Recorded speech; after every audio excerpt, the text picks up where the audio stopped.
Determine nature of the roots of the quadratic equation 2x square minus 5x plus 7 equal to 0. Now compare 2x square minus 5x plus 7 equal to 0 with ax square plus bx plus c equal to 0. Here value of a is 2, value of b is minus 5 and value of c is 7.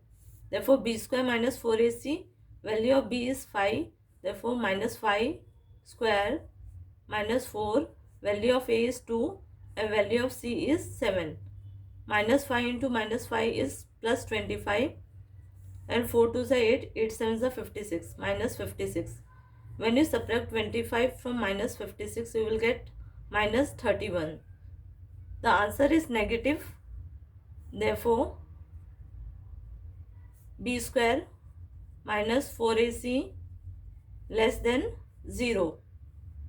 Therefore, the roots of equation, therefore, the roots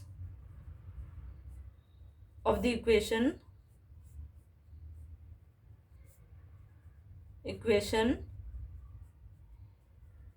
are not real. When the answer is negative, the roots of the quadratic equation are not real.